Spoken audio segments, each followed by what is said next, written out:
Welcome to Tom Rhodes Radio Smart Camp. Today's episode is a repost of a conversation I had with Jonathan Atherton in 2013.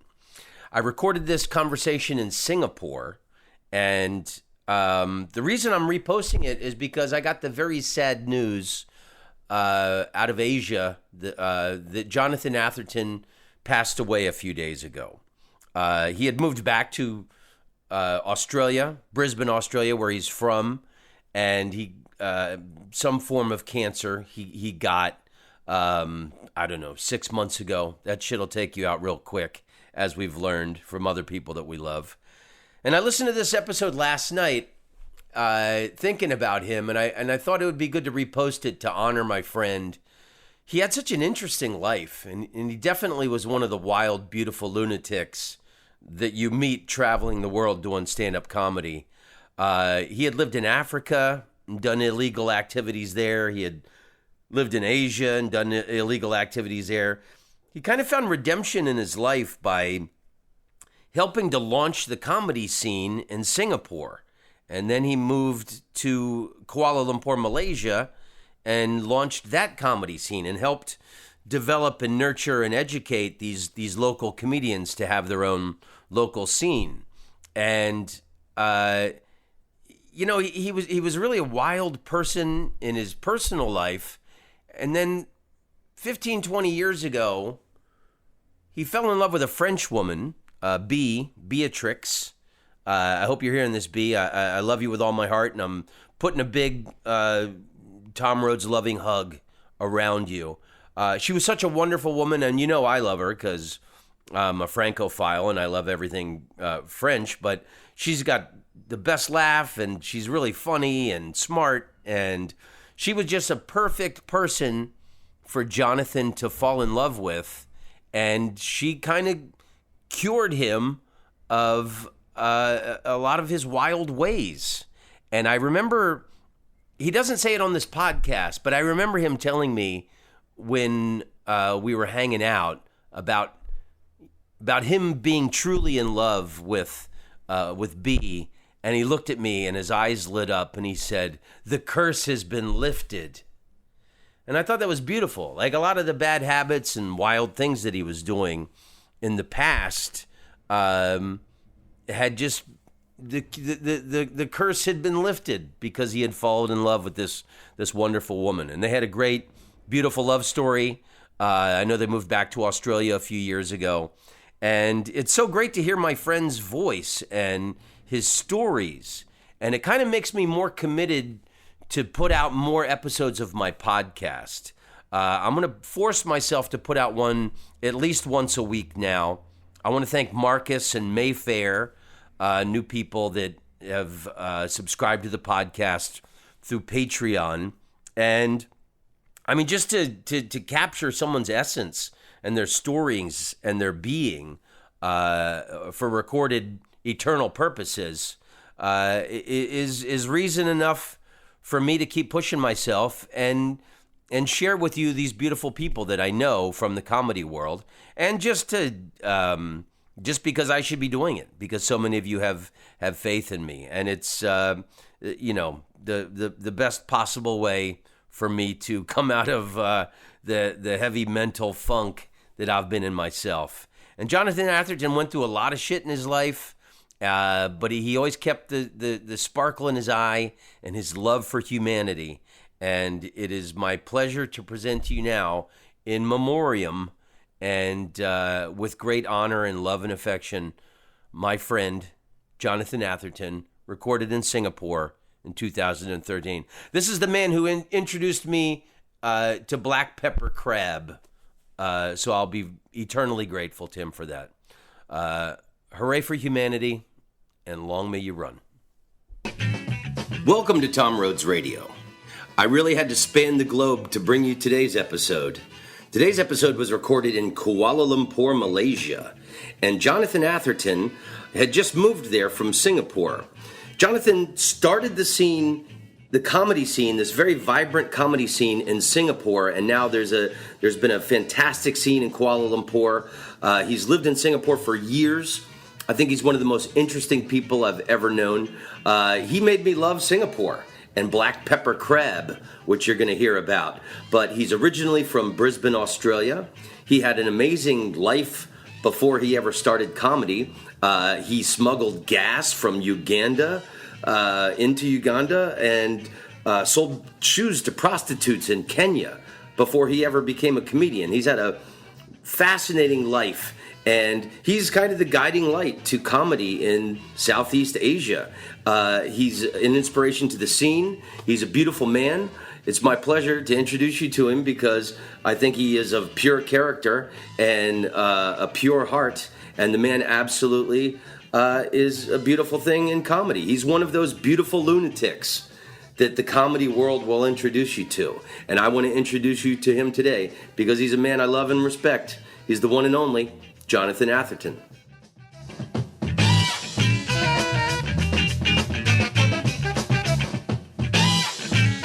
Jonathan Atherton, ladies and gentlemen.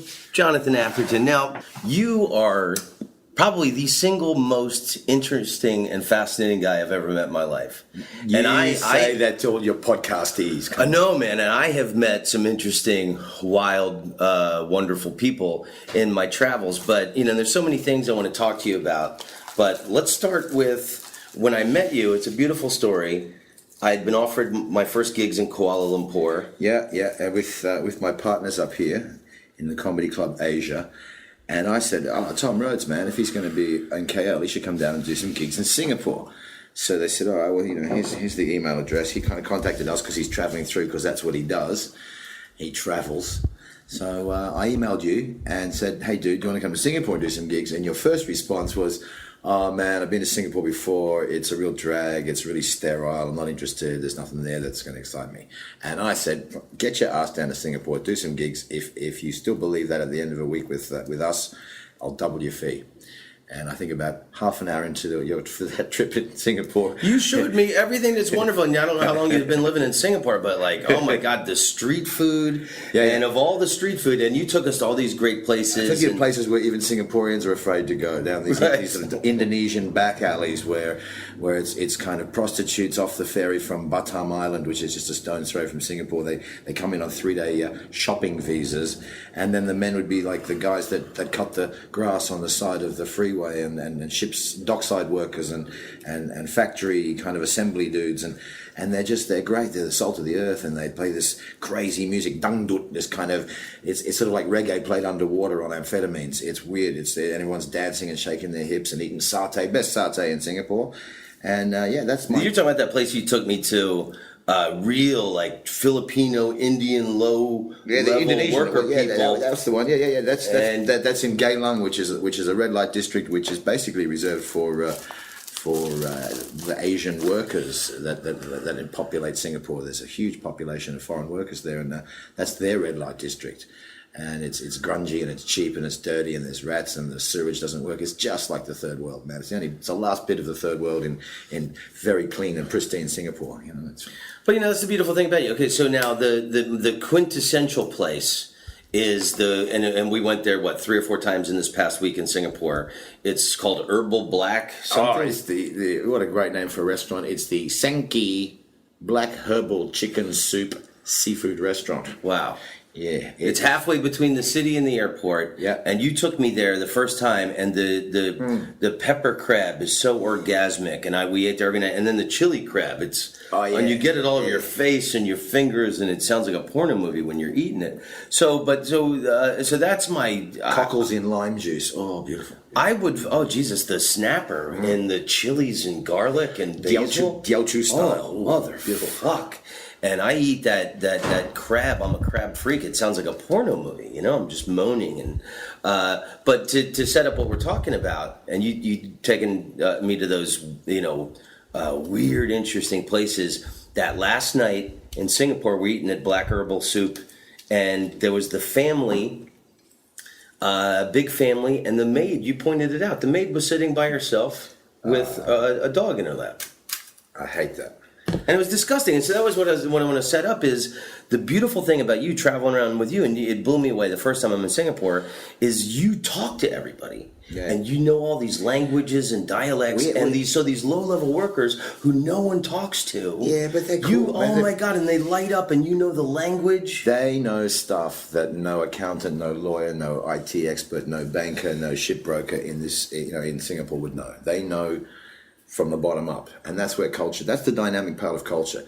Let's face it, when you're in the elite, you're a conservative because you want to keep things the way they are. You want to maintain a status quo. Language change, culture change, it all comes from the street up. You look at the US culture, it's all coming, the whole movie industry came from immigrant Jews and that whole sort of move west into Hollywood.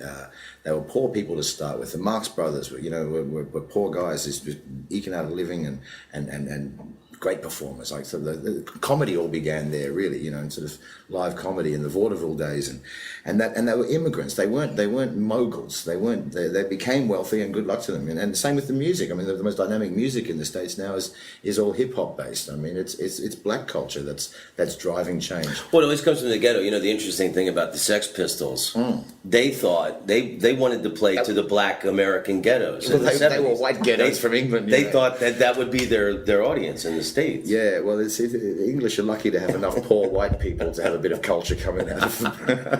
But so, how does a white Australian guy from Brisbane, Australia, how do you learn all these Indian dialects and Malay language? I mean, but besides that, when I was here 2 times ago with Gina Yashire, you took us to some street food place, and there's the table of Nigerians, and then you're talking to them in their language. Well, that was Yoruban. Yeah, that's the only Nigerian dialect I can get a handle on. I was wildly. If they were Igbos, I would have been a fight. I'm just telling you right now. So I picked it right. They were Yorubans, great people. The Yorubans, yeah. I pick things up. I lived in Africa for years and travelled around. I always travelled local. Where did you live in Africa? Mostly in East and Central Africa, Uganda. Spent a bit of time in jail in Uganda. That was fun. What'd you do? I did nothing. I'm innocent. I basically knew too many people, and I had 2 girlfriends at the time. One was the sister of the president's girlfriend, and the other was the daughter of the deposed Minister for Education, so the one they'd just overthrown. So politically, I was kind of aligned to 2 different factions, and all I wanted to do was party. And I was speaking Luganda, which is the dominant language in Uganda, the biggest tribe. But it's not a language white people normally speak. Normally, the white people would learn Swahili, if anything, which would get them around all over East Africa, whereas Luganda gets you 100 miles up the road until it's another dialect. But I always like dialects. I always figure you speak whatever people speak in their home. It's more close to the heart than the national language. Anyway, I happened to speak Luganda. That was suspicious in itself. I wasn't really doing anything there. I was just hanging out, a little bit of smuggling, smuggling petrol mostly. I was buying petrol on black market exchange rates for 6 cents a litre in Uganda and selling it for $1.20 a litre in Zaire with the help of 2 Somali friends who I met in Kenya and had a petrol tanker, which I'm not quite sure where they got it, but anyway. You're selling stolen gasoline in Africa. Yeah, so we had this 8,000 gallon tanker that we would fill up in Uganda and drive across the border to Zaire. And I just paid the money, because being a white person actually gave me more flexibility, more freedom in Africa. See, there's so much tribal rivalry. This tribe doesn't like that tribe, doesn't like that. A white person is kind of like tolerated everywhere. And because you're a white person, there sort of seems to be more chance that you would have legitimate business crossing borders with a tanker full of petrol. And you just pay the bribes. It's just great. I mean, corruption is wonderful when it's democratic. It's terrible when it's in those systems like in Australia, and I imagine it's like that in America. You've got to have a lot of money, to practice corruption. But here in Asia and Africa, South America, it's open for everyone. That to me is a true democracy. It's a form of direct taxation that really makes life work. It's the lubricant for business and politics in most of the world, in all of the world, as I say. But it's exclusive to the elite and the wealthy in the developed world. You seem, you're kind of like a comedy Che Guevara. I mean, not in a pompous asshole kind of way, or in a good-looking way. You really have like really racial sensitivity, and you really, you're very observant with. Yeah, but how's this, right? I was asked to send a tape to the Edinburgh Fringe Festival, with the thought of... You said you were too regional. No. So I did a tape which I did here in Kuala Lumpur to, you know, the KL audience. It's all local. I mean, you might see 2 or 3 white faces, but basically it's Indian, Malay, Chinese, Malaysians, right? And it's a great mix. So I'm up there doing jokes about Indians, Chinese, Malays, Germans, because there happened to be a group of Germans there. It was the only reference I made to any of the white people. They had to be Germans. And I said a 5-minute tape, but in this tape I didn't have any cutaways of the audience. It was just me on stage. So I get the reply. He said, yeah, I saw the video. I can see you're really funny, but I think your material is far too racist for a British audience. And I wrote back, I said, racist? I said, I got a standing ovation. And it was 300 Asian people, and I was doing jokes in their dialects, in their languages, in their accents, in an accurate way, with knowledge. They love it. Right, you're speaking in their language. I've seen you do it. And it's not patronising. And use expressions not patronising from the people. Indians and the Malays and destroy the place. I mean, I got a review in India once, and it said that, you know, it's just this only white guy who does the head movement properly and actually looks like a Punjabi businessman, right? And it was really nice, and the authenticity. I do gigs in India all the time, and I will do the Indian accent in India, and there are a lot of different sorts of Indian accents. There's that quaint British Indian accent where they're really almost Oxford in the English, but there's still something different in the vowels, right? And then of course you've got the much stronger Indian accent, which in the Apus of the world have given a bad name to. But you know, I will do that in India, and people are with it. You know, it's like seeing an Indian comic come to New York and take off a Brooklyn accent. It's funny. Right? But when a white guy does it, somehow, for some reason, it's racist. Right. But I do it in India, to Indians, it's funny. And I do it to a bunch of white liberals in Australia or in Britain, it's racist. I don't understand that. I just really don't understand that. Accuracy to me is when it's done in a really derogatory or trying to make the person look stupid, you know, it's done in that way. Oh, yeah. I hate jokes that marginalize people or belittle anyone. People pretend they're speaking Japanese and go, oh, Kawasaki, Toyota, Honda, Right. Yeah, that's racist and bullshit. Well, it's not racist, it's just bullshit. You know? No, but you very accurately, show sensitivity and speak these people's languages. Yeah, but unfortunately, white liberals don't understand it. It's like, I turned up at a gig once with a T-shirt. It was the old Sydney Comedy Store T-shirt. Hilarious shirt. It's the wheelie symbol, you know, the wheelchair symbol for parking, you know, the disabled parking. The disabled handicap parking. Blue and white thing, but he's holding a microphone, right? The silhouette, the stick man's holding a microphone, and it says at the bottom, stand-up comedy. Right? And on the back it says Sydney Comedy Store, blah, blah, blah. And anyway, I'm doing this gig. It's a corporate, but they said, there's a rock band. They want it's kind of casual, jeans, T-shirt, kind of leather jacket, whatever. It's kind of rock and roll night for this company. So I rocked up with my stand-up comedy T-shirt and a jacket, and this woman freaks out, the events organizer. Oh my God, you can't wear that shirt. I said, why? She said, we've got a guy in a wheelchair. One of the delegates is in the wheelchair. I said, well, that's okay. So what's the problem? No, you'll offend him. Oh, no. So I just thought I'll go and talk to the guy, because I'd driven 60 miles to this gig. I didn't have another shirt to wear. So I went out. She said, I said, no, you'll be right. Don't worry. And I saw the guy in the wheelchair. I walked up and said, g'day, mate. My name's Jonathan. I'm the comedian on tonight. He went, g'day, I'm Darren. How you going, mate? And then he clocks the T-shirt and he goes, mate, where did you get that shirt? And I said, Sydney Comedy Store. They're $20. They sell them. He said, I've got to get one. I said, I'll give you the website. I'm sure. Mate, I want to get a dozen for my mates. That's fucking hilarious. He thought it was great. I said, I knew you wouldn't have a problem with it, bro, but the events organizer has this feeling that somehow I would offend you.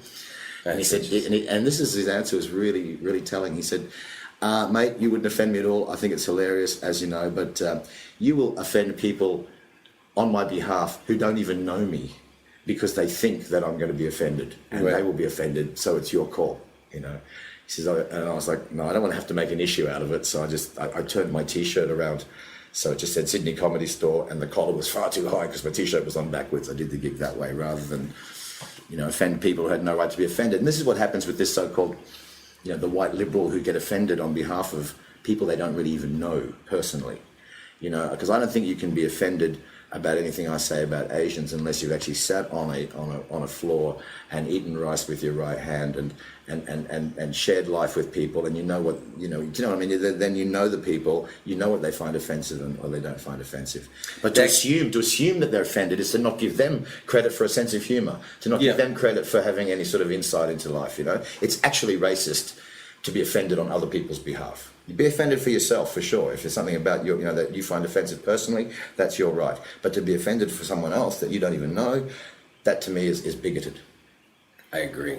I'm glad you threw in there eating with your fingers with the local people. It blew me away first time I came to Singapore, and you're eating with local people, eating with your fingers. It's great, tastes great. And then they got the sinks outside where people can wash their hands. To be honest, I'm not culturally aware. I just don't trust the cutlery.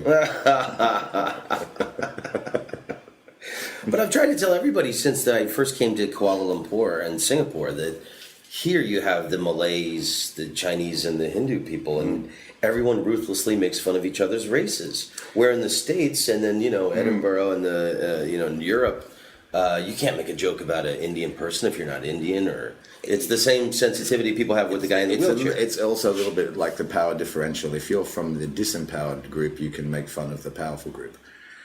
So I think it's easier for an African American to make jokes about white Americans than the reverse, simply because white Americans have the economic power and the political power, and therefore it's kind of considered unfair. It's like gays can make jokes about straights where straights can't make jokes about gays for the same reason, and feminists can make jokes. Well, no, they don't do that. Well, if you were a gay Aboriginal, you'd be a superstar right now. If I were a gay Aboriginal, if I was an Aboriginal lesbian in a wheelchair, I would be a multi-millionaire. But to be honest, if anyone were a gay Aboriginal lesbian, they would deserve to be multi-millionaire. I wouldn't want to be in a wheelchair, that's for sure. I've got friends who are, and that is not worth any amount of money. Yeah. But there we are. That's a serious note. Yeah, thanks for bringing it down. But there again, I had a girlfriend, a former girlfriend, who was paraplegic. She was paraplegic when I met her, and we had a very nice relationship for a time.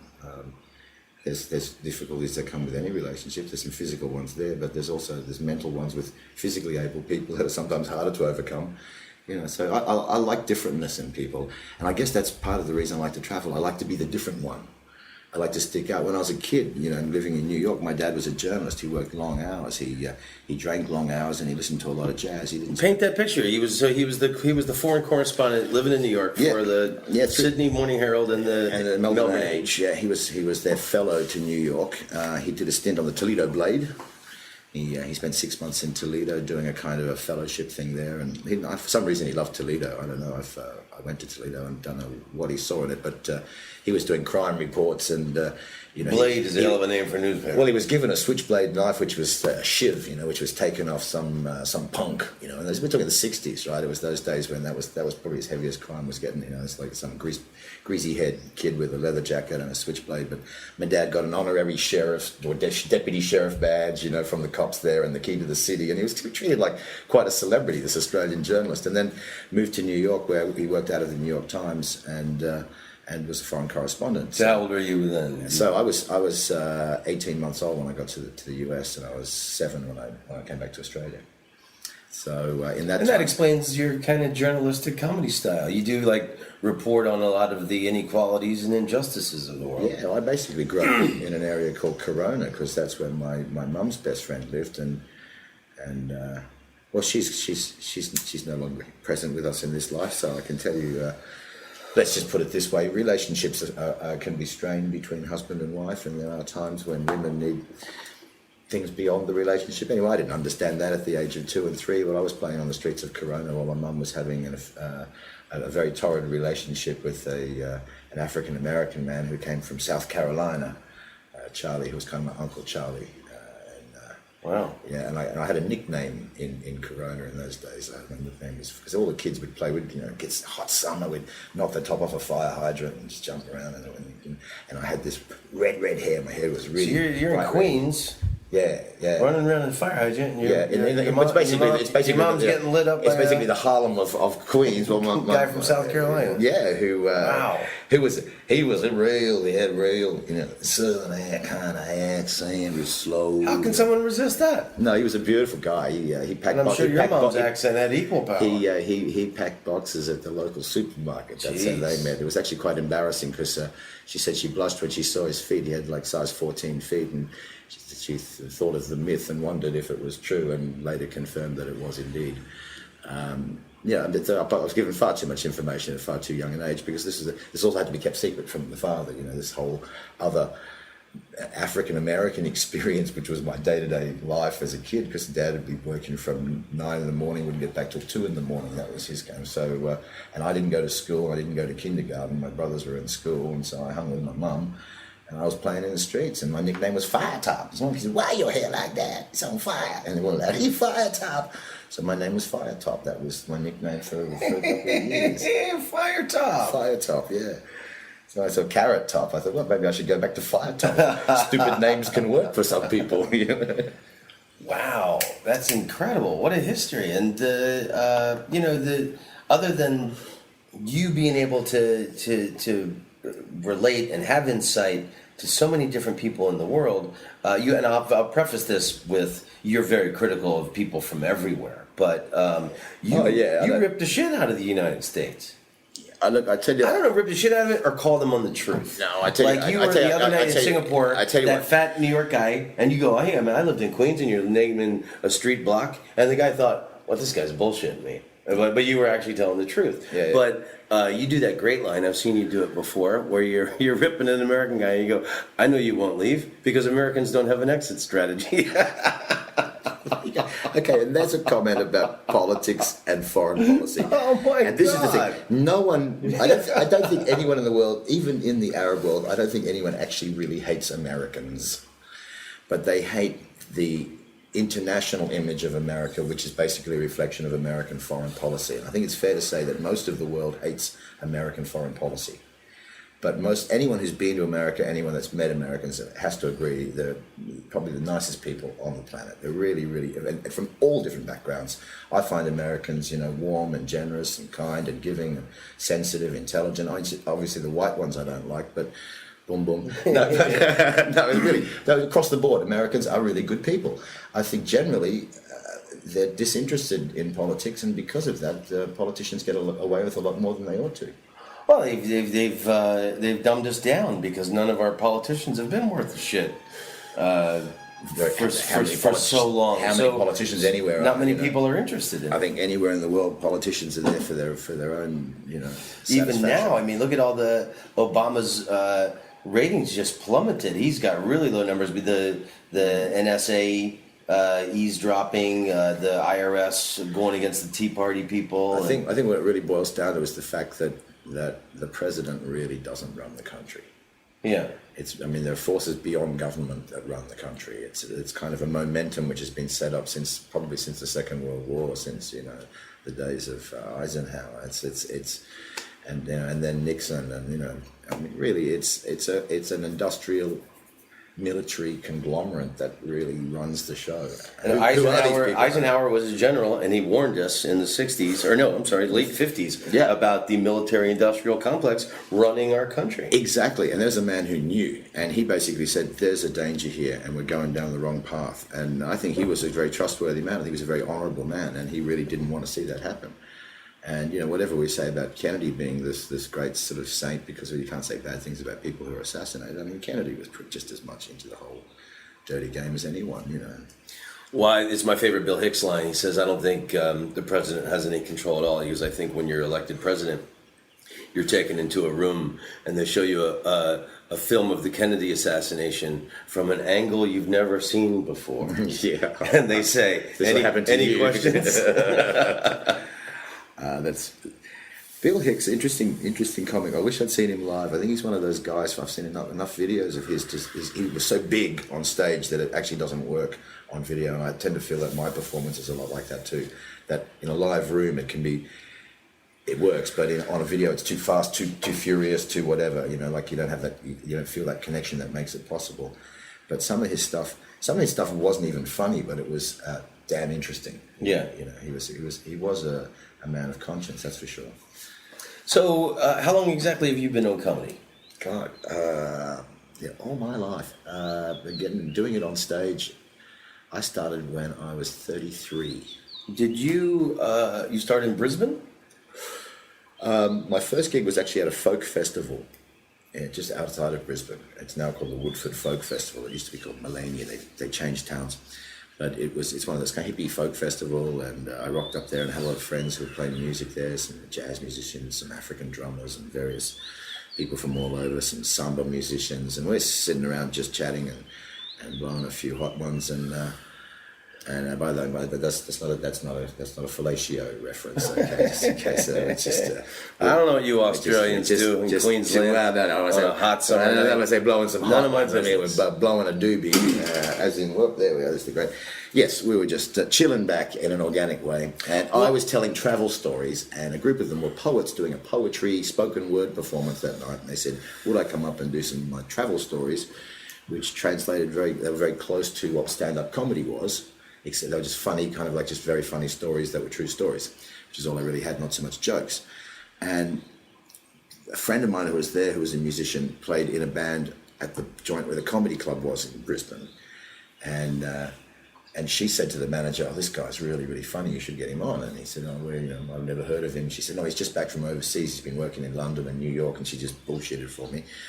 And this is the stand-up This is the sit-down comedy club, yeah, and this is like 1993, end of 93, 94, yeah. And so the boss said, "Oh, look, tell him to jump up and do 5, and if he's any good, we'll see what we can do with him." So I jumped up and I did 5. I really don't remember what I said, but I just rocketed through it and got a huge ovation. Like just was, and walked off feeling like, wow. And if that hadn't gone so well, I probably never would have done it again in my life, even though the folk festival was great. But that's the kind of audience that sits there going, "It's okay, man. Look, if it's not funny, we'll still be here for you. This is your moment to share. So come on, we're open, And those are the worst crowds because they're too loving and giving. I mean, they're actually great in some ways because you can go into other directions and deeper and so on. But here we are in a comedy club and it's going to make me laugh. $25, this better be fucking good.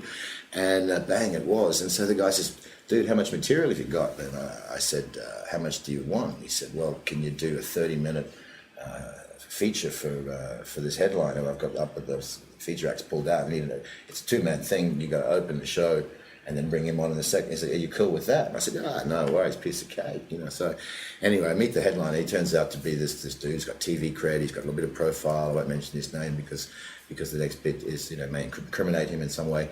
But the first thing is we started to go off on this tour of Queensland, 3-week tour of Queensland. We had a driver, had a van, had him and me.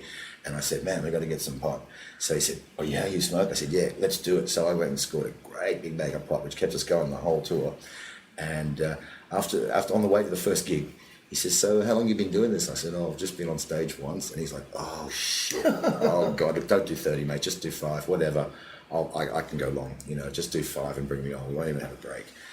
Anyway, I got up and I did about 25 and it wasn't too bad. And it wasn't booed or anything. I got some laughs, and because if you can sit around with a group of Baganda warriors, at midnight and a campfire with the sound of lions roaring in the distance, and make them laugh, you can make a bunch of drunken Australians laugh. No worries. So I'm telling stories and having fun. That night he says to me, "Look, mate, I'll give you some tips. We're having a smoke," and he said, first thing you should do is, this was his first and only tip for the first night, "I think you need to take that microphone out of the stand. It really looks like you want to move around a bit." Next night I walked out, I took the microphone out of the stand, and then I saw him grabbing coasters and pens and writing notes all through my act. And for 3 weeks, this very knowledgeable and experienced professional headliner, we sat down and we had a smoke and we had a drink and we chilled out after the show, and we were in some crazy little town. So we basically went back to our hotel rooms rather than get bashed up by rednecks, And he just gave me the college of knowledge of comedy, in 3 weeks. At the end of that 3 weeks, I had a damn good 30 minutes, man. And he said, he taught me about economy of language and how to trim out the bullshit and how it's like poetry, not like prose, like you got to say as few words as possible for as much meaning, how to paint a picture, how to misdirect an audience, all of this inside information that takes years of hard learning. And I mean, comics are sharing people, but we normally hang with our peers, and open micers don't learn that much from other open micers, Sometimes bad habits is all they pick up in the first few years. Do you know what I mean? So yeah. I was so lucky. Next thing I was basically doing support work and emceeing. I never did the open mic scene. So I was into it. Bang. So was that the best comedy advice you'd ever been given? No, I mean, since then I've been given. I mean, probably the best piece of advice was one comic who just looked at me and said, "Mate, I wasn't the first to use this line, but I'll tell you what, it applies to comedy. To thine own self be true. That's all you got to do. Just to thine own self be true." Always remember that. And anytime you get on stage and you get a laugh and you're not true to yourself, that's not comedy. That's bullshit. Even if it gets a laugh. That's the best advice I ever got. So how long did you work in Australia before? And I mean, I guess you were in Africa before you did stand-up comedy? Yeah, like I say, I was 33 when I did stand-up comedy. In fact, my first gig at the folk festival, I was still on crutches, and I'd just spent a year in hospital in traction after all. That's when you fucked up your leg in Thailand. Yeah. So you just showed me pulled up your pant leg. That's a beauty. Yeah, I don't know if the camera picked that up. I got scars all over, man. Scars. Look at this. This leg's a beauty. You can see that. Look at that. Check this out. Yeah, I see what you are. See, there's that scar. Oh, Jesus. Wow. Wait. Okay. So how did that happen? One. And there's this one here. There's a few more in my back. Anyway, I got hit by a truck. Make a long story short, some drunken driver in a truck just went off the road and bang, whang, right over me. In Thailand? In Thailand. I woke up in the Thai hospital and I called to the doctor. Kun mo, ma tani na kap, ma ni na kap. And I looking down, my leg was just horrible. It was all bits of steel kind of holding it together like some sort of scaffolding effect. And I said to the doctor, come here, doctor. And he says, I come. And he says, well, I said, I said, how's my leg? And in his very thick southern Thai accent, he said, Mai pri jatat ka kun, which is, they all sound like pirates down there. And anyway, he said, never mind, we'll cut it off. And I went, no, I mind. I seriously mind. Don't cut it off. I kind of like it. But I got that much infection that when I got back to Australia, I had to spend months fighting the infection of the bone, and then methicillin-resistant Staphylococcus aureus, which I got courtesy of the Brisbane hospital system. Not Thailand. You didn't get... I got much worse in Thailand. I had streptococcus, I had gangrene. You know, I mean, there's all... So I wanted to know how long you were doing comedy in Australia before you fell in love with Asia and started living over here. I had lived here and already spoke the languages and knew the place before I did comedy. So I spent my 20s from the age of like 21 or so. I started at university, started doing law, hated it. Ended up working as a stagehand in theatre and toured a bit with the Australian Ballet and did shows like Barnum and Evita and these big numbers, and the stage crew, winch operating, doing the flies, all that sort of stuff. Loved that. Great stuff. The first time in my life I've ever been really into a team thing. Always been a bit of a more lone wolf than I think most comics are, really, than team players. But they were beautiful people to work with. Did a bit of film crew work, and then I just drifted into too much of the white drugs, and so when I say white drugs, I mean colour-wise, not race-wise, cocaine and heroin and all that bullshit. We're talking the 80s now, and got away from it. Took a 6-week holiday that took me 6 years to return from. And in that time I travelled basically to Bali in Indonesia and travelled all through Indonesia, and then got odd jobs in places like Singapore and Thailand, and lived in Thailand for a few years and made my way across to, I lived in Thailand for about 6 months actually before I came back and lived there for a few years. Made my way across to Africa and Central Africa, East Africa, worked as a tour guide, did a bit of petrol smuggling and blue jeans, ladies' shoes, that's a good one to smuggle.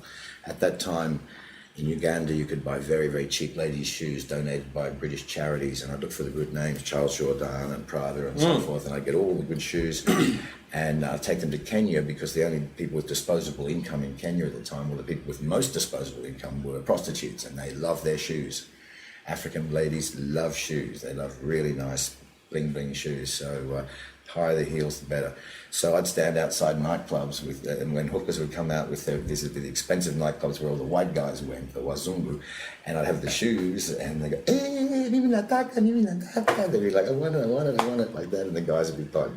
So I was selling shoes, ladies' shoes on the street at like 2 a.m. It's a crazy business. That's where I met up with a bunch of artists there. One of whom is still one of my closest friends, lives in Sydney, Ben Stack.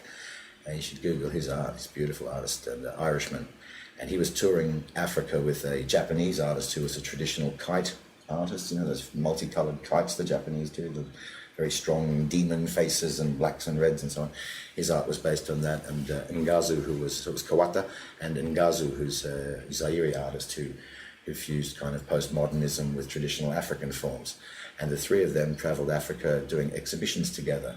And it was called White Man, Black Man, Yellow Man, or Black Man, White Man, Yellow Man. I forget what the actual order was.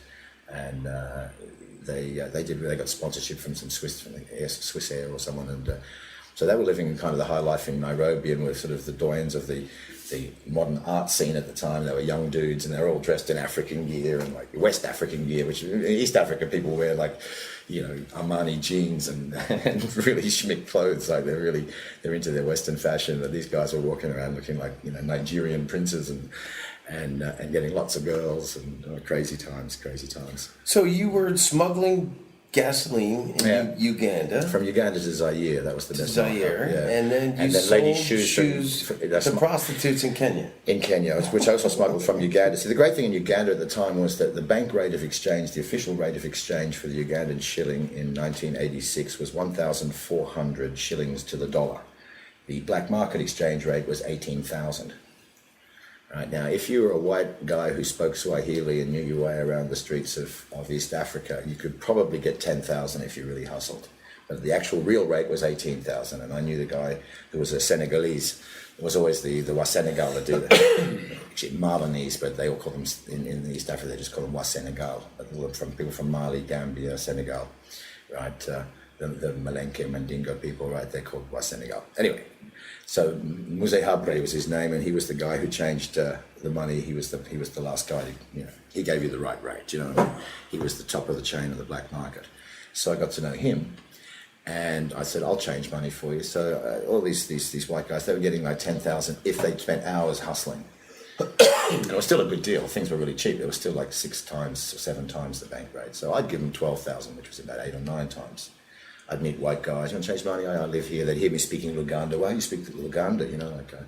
Yeah, I said Swahili's not spoken very much at the moment because that was the language of Idi Amin, and that was the language of Obote, and these and now the Bantu people are back in power. The Banyankole are quite happy to speak Luganda here, and that's the language, and that's the vibe, and that's what you do. You should learn a few words. But they didn't speak a word, so I could take them all the way to the money changer, speaking in Luganda, and do the change. I said, just give them 12,000. If there's someone I really liked, if they were desperate, if they were a poor backpacker, I'd give them the full 18,000, whatever. I didn't rip them off.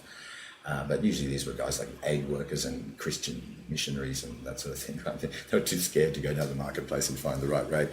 So, but I give them that. I said better than what they'd get if they did it themselves. And I would just say I'll come back later for my split. And I'd come back for my sort of 600,000 shillings or whatever my split was on the exchange. Yeah, millions. People were walking around with like literally huge bags, plastic bags, like garbage bags full of money to buy things, because it was just the inflation and so in those kind of crazy situations, that was just post-coup. I got to Uganda like during the fighting and the coup and watched the transformation. Why would you go there during the coup? Well, it's just more interesting, isn't it? May you live in interesting times is what they say, and I don't know. It just seemed like it seemed like the good guys were winning. It was a good time to be there. I started my friend up in business there because you know what? There wasn't a mirror left in the country after the coup. Finally, after Museveni's troops finally took over from Joko Kello and freed the nation of Uganda from this tyranny which had been going on for years and years since Idi Amin's time. So there was jubilation in the streets, and it was just an amazing time to be there. It was really. Yeah, it was like, could you imagine being in France when the Allied troops came in and freed the city, or you know what I mean? That kind of, it was like that. It's amazing. What's the greatest insight or knowledge nugget you gained while living in Africa?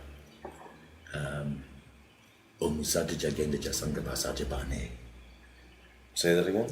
Omusaja jagenda jasanga basaja bane, which means wherever a man goes, he will meet those of like spirit. Wow.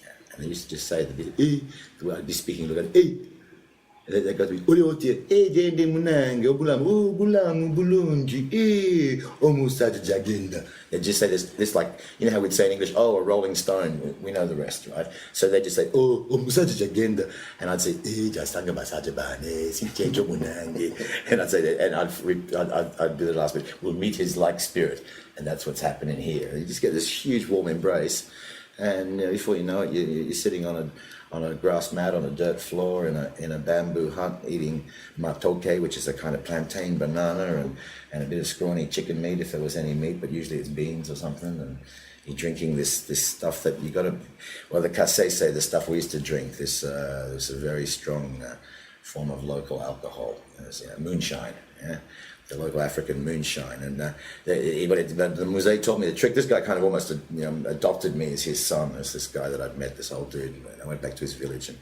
he told me the trick is always, when they say fresh, don't drink it. Wait till it's at least half of the big, they were these big, like 20 gallon or 10 gallon, it's 2 foot high, it's about 10 gallons, right? That's 25 litre buckets, plastic buckets, right? Jerry cans kind of things, right? And he'd say, just wait till it's like half to 2/3 finished. And I'd ask around the locals if there's any reports of blindness or other symptoms of alcohol poisoning. And if there isn't, then you drink it. If it's full, don't touch it, because it might just be a little too potent or a little too much, I don't know, acetylene or whatever the hell they put in. I have no idea. God knows. But it was we'd drink that, and we'd eat our matoke bananas, and we'd tell stories. And that was really my first gig ever, because that became my sort of, everyone has to have a function. Some guy was fixing shoes, some guy was planting crops, someone was looking after cattle, everyone had a job, It's my always, what do you do? Well, then I'm Katemba. It's kind of like the court jester, and I tell stories, just true stories about, life in the West, and their impression that the streets are paved with gold, and just but painting a different picture of the way we've lost the sense of community, the way we've lost the sense of extended family. The fact that if I met my cousin today, my mother's sister's son, I wouldn't recognize him because I haven't seen him since I was 8 and we grew up in the same city. It's like the disconnection of family. Talk about the wealth you actually do have, instead of the poverty that you suffered from. So it was a very interesting time. People were very optimistic. Africans are wonderful. Like everything's going to shit, and they'll still find a way to have a dance and have a laugh and just enjoy that moment, because it might be their last and they know it. So real, And it's very philosophical. People die all the time, You get to a point where they're not desensitized to it, but they're very accepting. They're very accepting. Well, that's one thing I've always thought about modern Western society is death is removed from our culture. We don't see our animals slaughtered, and then we send our elderly people away to die among strangers elsewhere. Yeah. So we just can't. The civilized world can't deal with death. Well, I think if we slaughtered our own animals, we'd have a lot more vegetarians in the West. I think every elementary school in the country should have a day trip to an abattoir and watch them stun the cattle. And in fact, I remember when I was being on a farm in Australia. It was a cattle farm, but it was a dairy cattle farm, but they used to take away the babies at a certain time, and I remember sitting there and all the cows were going, and I said, oh, that's really lovely, they're all singing, and screaming for their kids. No, they're crying. They do that for about 2 days after the babies are taken away. They cry, geez. And you hear, the silence of the lambs. I'm thinking, my God, the silence of the bloody dairy cattle, but they cry, they feel, man, they're God's creatures, they feel, and I'm not a vegetarian, so I don't want to be hypocritical about it. But did you ever hear this? But I've killed a lot of what I've eaten, and I've not killed a lot of what I've eaten too. But those girls we're not talking about on this particular podcast. I wouldn't mind only eating fish. Seafood is my favorite. I could do that. And I read that cold-blooded animals like snakes and fish don't have dreams. You ever heard that? I think fish would have wet dreams, wouldn't they? When and how did you fall in love with Asia? Was it the heroin? Those years? No, I think it was. It was well after that. Was sort of dark days, but at the same time, you learn an awful lot. You learn a lot about yourself. Yeah, because you said you knew all these cultures and dialects and languages here. I mean, when I got to, I was travelling across. I was trying to get away from the heroin thing that I was into in Australia. And I ended up going through Bali. I kind of dried out a bit because at that time there wasn't anything. In Indonesia was not really a spot. But as soon as I got up to Penang in those days, in Malaysia, used to be renowned for the pink rocks. I don't know what this seems like. I haven't seen it in 30 years. I haven't thought about it in 30 years. But what I do know is that, I totally turned away from it, have given good advice to people without being judgmental. I've had an insight into it. What would you say to somebody struggling with heroin addiction? I'd say really recognize whether or not you are struggling with that addiction. Because what happens is a lot of people, because of the guilt, I'd just say own it. You want to do it, fucking do it right. Do it with clean needles, get the cleanest stuff you can. To be honest, it won't kill you if you do it right. The thing that'll kill you is the price, because then you're going to probably have to turn to crime unless you're selling it. But when you want to give up, you'll give up. But when you don't want to give up, don't tell yourself you're trying to give up, because all you're doing is telling yourself you're a failure. And every time you tell yourself that you're a failure, you tend to lapse back into that thing that you feel like you're a failure about. So it's like, it's with smoking cigarettes, it's the same thing. In fact, to be honest, I've given up both. I've gone back to cigarettes, but I never ever went back to heroin. In fact, I made such a promise, and I'll tell you the day it happened. After traveling through Asia at the time, it was $2 a gram for in Pakistan, places like that, where my Urdu became really good. India, Nepal, all these places, it was available. It was cheap, $2, $2 to $5 US a gram, and so it was nothing. And I got to Africa, and I was really worried about leaving there. I didn't want to bring any with me. I thought a new continent, new change, new start, all that. I bought a big lump of opium in Pakistan, which is sort of like big black, like squash ball sized bit of opium, which I just... What the fuck are you doing in Pakistan? Just hanging out. Just hanging out, yeah. Okay, I'm sorry. You bought a big ball of opium? Well, I'd been up in Afghanistan because at the time it was under Russian occupation. I wanted to see what that was like. Wow. So you are like the danger zone journalist. Man. Hello, sir. I'm in the middle of a podcast. Can I call you back? Yeah. Oh, yeah. Cheers. He's coming over. Good. Yeah, no, I travelled with a bunch of mujahideen up into just outskirts of Jalalabad in Afghanistan, through just north of the Khyber Pass from Pakistan, because I wanted to buy jewelry and check out the hash. But they didn't have much hash there because they were at war, so they weren't growing a lot of hash. They were sort of selling more opium and shit. So then you get more of that, Anyway, I scored some opium. Long story, and took that to Africa with me, and I just thought I'll just wean myself off, but just put a little bit in a cup of tea in the morning and just stop it. It doesn't get you high like heroin, because heroin's kind of a much more concentrated form of it, but it definitely is the same drug, and it satisfies the urge. And they say the reason that you withdraw from heroin is that heroin just duplicates something your body does anyway naturally. Your natural dopamine in your body is a morphine. Your body creates morphine.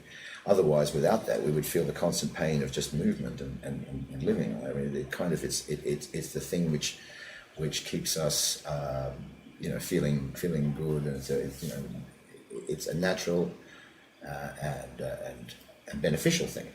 But when you start injecting it or smoking it or snorting it or otherwise ingesting it artificially, the body says, well, I don't need to produce this anymore. There's enough of that in the system, so it stops producing it.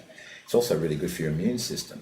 So when people stop taking heroin straight away, cold turkey, it's like your whole body's not producing it. It takes a long time for your body to get back into production.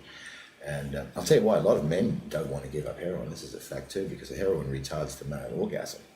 So when you're taking heroin or any opiates in general, a man can go for hours and hours. In fact, actually coming is a bit of a struggle.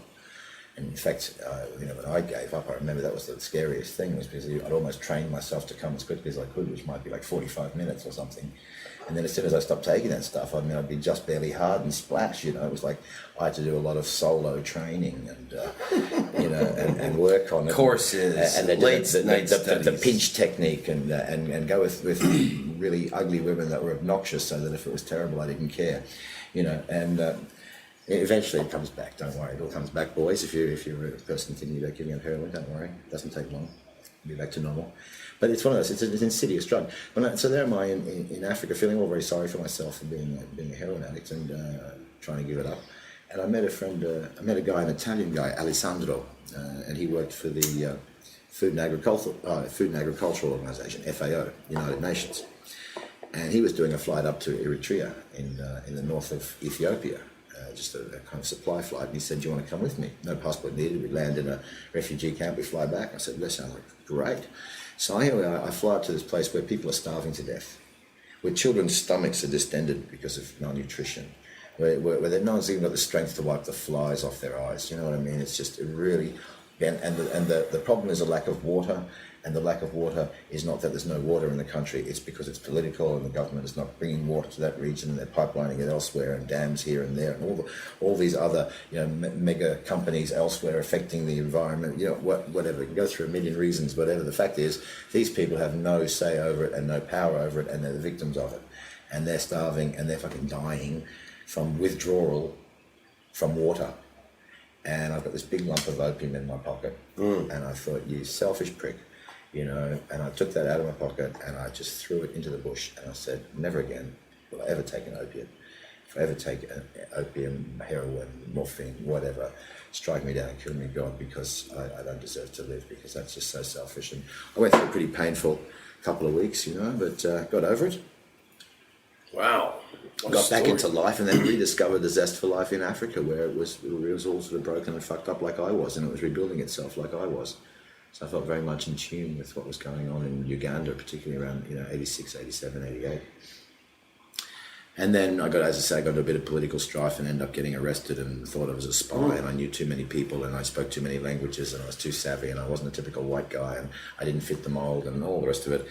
And so I had to basically then get out of the country, which I did. Went back to Kenya and scored a job building sets for a film company, and then a bit of an acting part in an HBO production, and that got me enough money. What was the production? A thing called Lion of Africa with Brian Dennehy and Brooke Adams, and so it was a pretty crappy movie, but I got enough money out of that because it was a featured part rather than an extra bit. A small role, got one line or two lines in the whole damn thing, but the thug, the kind of bodyguard of the bad guy, so they're running around looking like a sort of South African mercenary. It was cute. And then I got to Thailand. I scored a gig on Good Morning Vietnam, funnily enough, as an extra, just as an extra. Oh, you're kidding me, really? Yeah. And I met Robin Williams, and which was hilarious. And just had a brief conversation, and I just said I really love comedy, and he said, well, whatever you do, don't do comedy; it'll fuck your life. And so that was Robin Williams, at least. He actually said, do it, man, go for it. Yeah, Robin Williams. He said, what part of Thailand did they film Good Morning Vietnam? In Bangkok, mostly. Really? Yeah, there was a whole section which has now been torn down, which was near the Hua Lamphong station, and it was old school kind of shop houses. And I was in the scene. Okay, if you've got the widescreen version, because I think on the TV version you'll catch my elbow. There's a scene where a bomb is planted, where the young Vietnamese boys planted a bomb in a restaurant, and Robin Williams is sort of convinced to leave the restaurant. The restaurant blows up, the cafe blows up, and then the first thing, as you see the wide shot of the thing blowing up, is two MPs arrive on the scene, and I'm one of the MPs. We run there and try and secure the perimeter. That's my big fucking moment. That's cool. It, right? So I had like 2 days. It ended up 2 days of shooting because the first day it rained. See, if you were an American comedian, you would be introduced in the nightclubs. You may have seen him in Good Morning Vietnam. No, but what it actually gave me insight into, and I mean, we didn't sort of hang out and become buddies and stuff, but it gave me insight into just watching. I observed, because I'd worked in film as a 16-year-old. I'd done films in Australia and a bit of television work, and my dad quashed it, wanted me to go and be a lawyer or a doctor and stop being ridiculous with it. He always thought I'd make a great journalist. He said to my mum, he said, but I don't want him to be a journalist. It's a bum's racket. That was his feeling. Wow.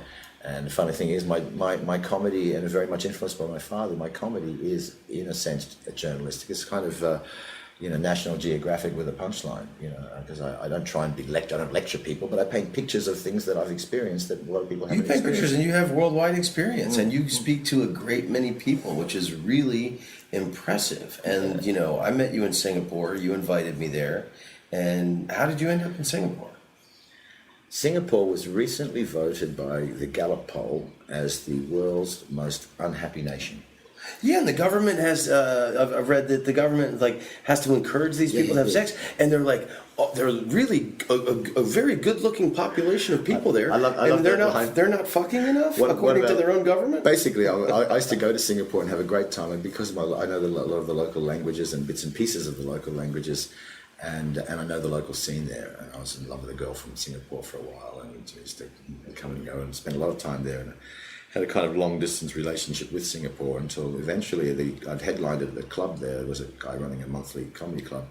I'd headlined it half a dozen times over a few years, and he said, "Look, everyone really loves you, and why don't you come and be our resident MC? And there's a lot of corporate work here, and I'll be your kind of agent and all the rest of it." And everything sounded great. And I moved my family out, and then 2 months later he went broke. So I was kind of stuck in Singapore, and I thought, I'm not going home with my tail between my legs. So I started the Comedy Club Asia, eventually joined up with some friends in KOs, Rizal and Jack. You didn't want to go back to Australia and appear to be like a failure. I wasn't going to go back to Australia, in my mid-40s, in a world where if you're over 30, no one with a camera even wants to look at you.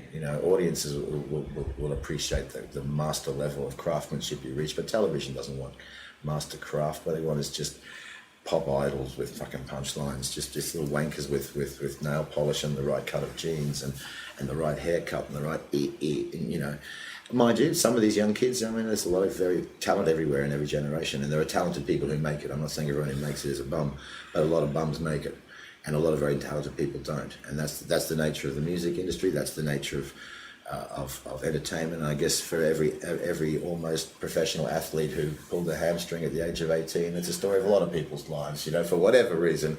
But for me, I've given up on the whole fame thing. I'm not interested. I was presenting for the Lonely Planet on Discovery Channel, and I was doing all that sort of stuff. And I was during that period, I missed my first child's first words. I missed his first steps, and I thought, well, what for? Bum, fucking forget it. I don't need to be famous. I've got a child. I've got other responsibilities. I went back to Australia at that point. And you brought your family to Singapore.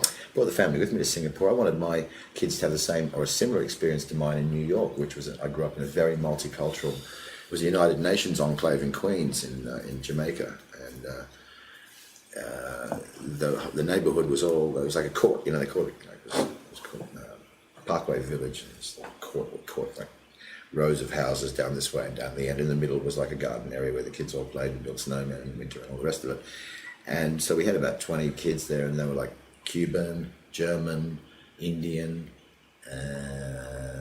Australian, Japanese, Nigerian, the Yoruban. That's where I got my Yoruban from originally. And then, of course, later listening to Fela Nikolapu Kuti and all the rest of it, but that's another story. So there were all these kids, and all of these kids were like UN families' kids, and they were all the preschool kids. And so we had a kind of gang of preschool kids, of which I was the kind of the leader. I was like, remember that Our Gang, that old TV? I was like that kind of, it was almost like that. We were a ragamuffin group of kids, and we all spoke different languages, but being 2 and 3 and 4 years old, man, we didn't care about the words. We got the vibe, we got the harmonic, and we actually all understood each other speaking our different languages. And in the process, what this does is hardwires your brain, because the neural pathways which transmit language from the various regions of the brain, like Wernicke's and Broca's regions and so on, these language centers of the mind become activated, and they don't become deactivated for the rest of your life. So if you have that experience early as a kid, if you're exposed to lots of languages, then they've done studies where they've had children who had a Spanish nanny who only spoke to them in Spanish for their first 2 years. The kids never spoke Spanish all their lives, but when they went at the age of 18, like 16 years later, after hearing Spanish for 2 years as a baby, they go to learn Spanish, bang, they're the top of the class in no time, because it's in there, it's hardwired.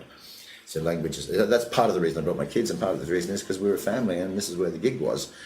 And like I say, in Australia, I was just like being a touring comic, you just go from place to place and gig to gig, and living half out of a suitcase and see your family half the time. It's it's okay when you're young and single and just want to get stoned and have sex with lots of different women, but it's sort of a different thing at my end of life, like my middle of life. So when you were living in Singapore and you're developing the comedy scene here, and that's exciting. I don't want to dwell on it, but you were having a good time. Your marriage didn't work out. You talk about it on stage. You have very funny material about your ex. Yeah, well, that would happen anywhere. Shit happens. Yeah. But what I want to really focus and highlight on is the wonderful local scene that you've developed here. So you got there's all these venues, and you've changed a few. And the Dutch Club is my favorite. I love that room. I didn't do it this trip to Singapore. The British Club is usually really great. Yeah.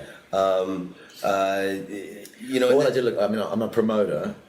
And I hate promoters, but I mean, I hate agents and managers even more. Promoters are kind of like necessary evils in the business. If they're cool promoters, actually there are some cool promoters. I met this beautiful guy in Borneo. He promotes the Rainforest Music Festival. They bring one band from each continent each time they do and they all play together, and the audience are mostly musicians in the rainforest, and there's orangutans in the trees. And wow, amazing! And I said, "How much money do you make out of that?" He says, "Nothing, man." He said, "You break even. You break even." That's great. He's really happy about it. So that's and like for me, I'm like that. I'm that kind of promoter. If the audience has a great time and it's a brilliant show and the comics enjoyed it, and we lost money, I'm happier than if it's a crappy show, but we've sold out and made a fortune, and it's really easy to get some big names, and I'm not going to mention any because it'll sound spiteful, but there are some big names in the business who really, if they weren't big names, would be features at best and never headliners, and they're touring the world and making, 6 figures per gig, and, they're comedy nobodies, but because of YouTube or because of television or because of some other quirk of fate, and good luck to them. It should be encouraging to anyone who has talent to say, if they can do it, I can do it. But the trouble is that a lot of people with talent tend to think that people will just recognize their talent. And someone will come up to them and say, wow, you're talented, I can see it, I'm going to make you a star. And the guys with very little talent realize that, and they work their asses off and get to auditions and make tapes and put themselves up on YouTube and have websites and links to this and that and send you invitations and put their face in your face and suck agents' cocks and whatever they have to do to get there, and they get there. And I just think, no, I'd rather just do what I do. You know what I love doing? There's 2 things I love doing now, and apart from my extracurricular stuff like photography and other. But in terms of comedy, what I love doing is walking into a room with 200 or 300 people who have no expectation about who I am, and having them with tears of laughter in their eyes. When at the end of the night, every guy wants to buy you a drink and every woman wants to fuck you, and some guys want to do both. That's to me, that's a perfect night out. There you go. That's the perfect gig. And I've done the 2,000 seaters, and it's challenging. It's interesting, but that's like phone sex. It's not the same. But I think, like I was trying to say, you're doing a really beautiful thing here. I mean, I like the scene in Kuala Lumpur. There's some great local guys here, but you really, I mean, there's older comedians like Harith Iskander and Douglas Lim and guys who've been around. But I think you really created this organic scene in Singapore that didn't exist. There may have been a few expat gigs through the years, but there was never a stand-up comedy scene in Singapore. It was always my intention to bring the locals into it. When I came out as a headliner, it was 5%, maybe 10% max locals at the comedy gigs. It was all Brits, Australians, Americans. And I used to say to the boss every time I came out, just as a headliner, before I came out to be a permanent 2 months MC, I said, why, there's 6 million people on this island, there's like, what is it, 5 million now, 4 million now, it keeps going up 1 million every week, but depending on who's arrived. But, why aren't you selling the shows to the locals? And he said, no need, no need, expat market's all we need. But I thought that's not a sustainable thing. And all you're doing is you're coming out and, like in a gold rush and selling shovels to miners, and when the gold runs out, you piss off back to your place, or back to China or wherever, and that's your story. And what have you left behind? Nothing, right? It's kind of carpetbagging in a sense. Wow. And I think if you've got a skill of any sort, anywhere in the world, and you're working with locals that don't have that skill, it's almost it's beholden upon you to share that skill. I mean, you're there. When you leave the country, which inevitably will, or if you end up dying there, it doesn't matter. You want to feel that you've contributed to whatever community you live in, And the only way I can really contribute to the Singapore community or the Malaysian community is not in terms of bringing tourism, although we're now talking about comedy festivals and other tourist-generating events, which will have a more national impact. But at this point, I think the thing I can do most of all is to create a culture of stand-up comedy. They've always had comedy in Asia. They've always had comedy in every culture, but in Asia, it's always been about the skills. The guys that can juggle in unicycles and magic and music, and it's not just like, it's not stand-up. It's not that raw form of microphone, spotlight, audience. Here's my soul.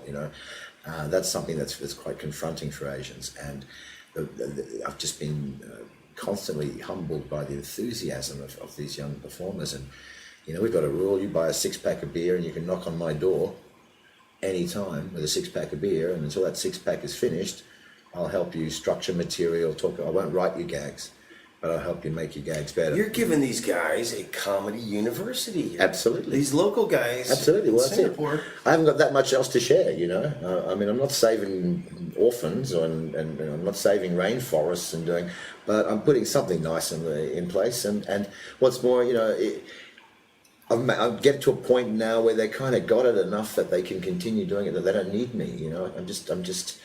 I'm putting a soup together. It's now on the boil. It's kind of cooked, and just let it go, let it simmer, because let them do it themselves. I want them to be empowered. I want Asians, and not just Singaporeans. We're doing this comedy boot camp.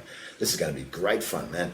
We're getting young comedians, like open mics and some professionals as well are turning up from India, from Hong Kong, from Vietnam, from Indonesia, from the Philippines, Malaysia and Singapore. We've got up to definitely 30 confirmed and up to 50 performers from the region, including some sound engineers. I want promoters to come. I want everyone who's involved in comedy to share this weekend, comedy boot camp, where and we've got Harith Iskander has given up his weekend and turned down a, $10,000, $5,000, whatever dollar, corporate gig because he wants to do it. He's got so much soul, that man. I booked an Irish comedian, Mary Burke, and a British comedian, Simon Taylor, for the monthly tour, and they're coming out a week early and getting a week on the beach and doing it for free as well because they love the grassroots of it. We are charging nothing to the comedians. You just pay your way, you get there, pay for your room, and it's got this crazy place, man. We're on the beach in Malaysia, on a tropical beach in Malaysia, and it's called the Indian Feather Ranch or something.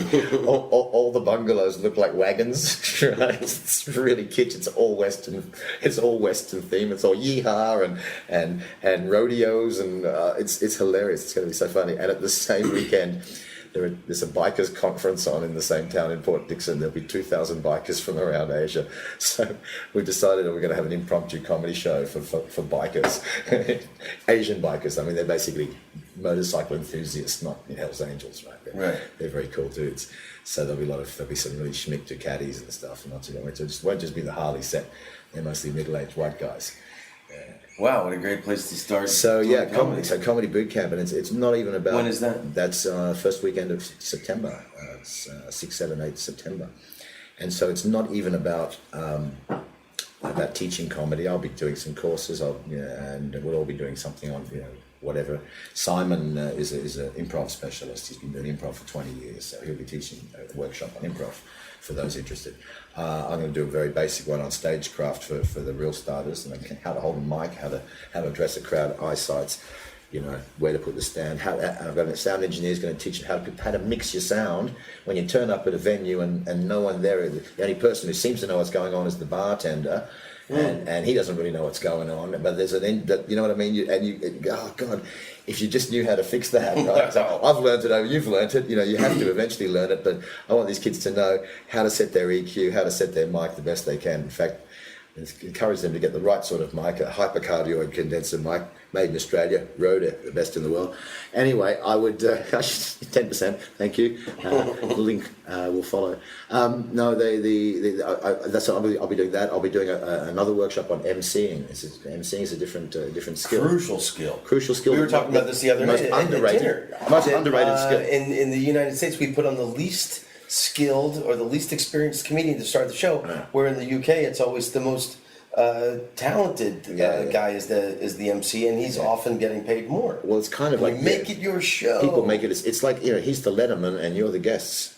Right. That's how it That's is. the The MC is like the Dave Letterman, and all the acts that come on are like the bands and then the actors. And in the States, the audiences are conditioned that, the first guy's always going to suck. Yeah. And it's a surprise if he doesn't. And oftentimes people will turn up 10, 15 minutes late after the show starts because they don't want to see the opening guy. Yeah. The show should start out blistering. Yeah. No, And you are one of the greatest MCs who's ever lived. And you can speak to everyone in the world. Well, that's it. Yeah, it's one world. You are the quintessential. This is my show. One world, one disaster. We're all one. Hum sab ek hain. Yes, indeed. There's a subtext there. What's the best advice you could give to an MC? Okay, to remember that you are the tour guide, not the attractions. You're taking people in a big double-decker bus and showing them your amazing city, and you're showing them the best things in your city, and your fun, and you get them all built up, and you give them all the information they need to enjoy the sights. But don't forget, they're actually paying to see, the Big Ben and Westminster Cathedral and wherever it is you're taking them, whatever city, the Eiffel Tower, whatever. That's what they're paying us. But so you're not the star, but you're very much part of the experience at the same time. It's like you're the host of the party, right? You're the host of the party, and your main aim is for all your guests who haven't met your other friends to get together and know each other. That's what you do. And you create that vibe. You keep the music right, you keep the food right, you keep the vibe right, but you don't get in people's faces because you're moving with everyone. So it's a kind of thankless task. You're the foreplay, you're the fluffer. You get that bitch to the point where she's screaming, "I'm coming," and you just step back and go, "Take it, baby, take it. Just think of me while it's happening." And they don't think of you while it's happening. They go, "You see what I did?" You go, "Yeah, but you see what I did to make that happen for you?" No.